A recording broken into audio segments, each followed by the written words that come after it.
ಹೇಳೋ ಹೇಳೋ. SSC exam ಎಲ್ಲರೂ ಅಪ್ಲಿಕೇಶನ್ ಹಾಕಿದೀರಿ, ಆದ್ರೆ ಒಟ್ಟ ಓದುವಾರಿ. ಹಿಂಗಾದ್ರೆ ಎಕ್ಸಾಮ್ ಪಾಸ್ ಹೆಂಗೆ ಅಕ್ಕೀರಿ? ಎಕ್ಸಾಮ್ ಪಾಸ್ ಆಗ್ಬೇಕಾರ ಇಂತಹ ಪ್ರಶ್ನೆಗಳನ್ನ ಓದ್ಬೇಕಾಕೈತ್ರಿ. ಸರ್ ಇದೇನ್ರಿ ಮಾಡರ್ನ್ ಹಿಸ್ಟ್ರಿ ಒಳಗೆ ಐತಿ, ಇದನ್ನು ಓದ್ಬೇಕೇನ್ರಿ ಅಪ್ಪ ಎಲ್ಲ ಓದಬೇಕು? ಹಂಗಾರೆ ಪ್ರಶ್ನೆ ಏನೈತಿ ನೋಡು. ಈಸ್ಟ್ ಇಂಡಿಯಾ ಕಂಪನಿಯ ಅಧಿಕಾರವನ್ನ ಬ್ರಿಟಿಷ್ ಸಂಸತ್ತು ಡ್ಯಾಶ್ರಲ್ಲಿ ರಾಣಿಗೆ ವರ್ಗಾಯಿಸಿತು. ರಾಣಿಗೆ ವರ್ಗಾಯಿಸಿತು. ಯಾವ ವರ್ಷದಲ್ಲಿ ವರ್ಗಾಯಿಸ್ತೀರಿ? 1773, 1919, 1858, 1909. ಆನ್ಸರ್ ಗೊತ್ತಿರ್ತೈತಿ, ನೆನಪಾಗಿರ್ತೈತಿ. ಇದ ಅಂದಿರ್ತಿ, ಆದ್ರೆ ಗುಂಡು ಬೇರೆ ಕಡೆ ಹಾಕ್ತಿ. ಯಾಕೆ ಹೇಳು? ಕರೆಕ್ಟ್ ಓದಿರೋದಿಲ್ಲ. ಗುಂಡು ಎಲ್ಲಿ ಹಾಕ್ಬೇಕು ತಮ್ಮ? ಇಲ್ಲಿ ಹಾಕಬೇಕು.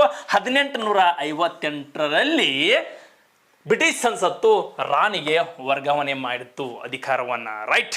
ಸೊ ಇಂಥ ಇಂಪಾರ್ಟೆಂಟ್ ಆದಂತಹ ಪ್ರಶ್ನೆಗಳಿಗೋಸ್ಕರ ನಮ್ಮ ಮೈ ಟಾರ್ಗೆಟ್ ಯೂಟ್ಯೂಬ್ ಚಾನಲನ್ನು ಫಾಲೋ ಮಾಡಿರಿ. Thank you. ನಮಸ್ಕಾರ.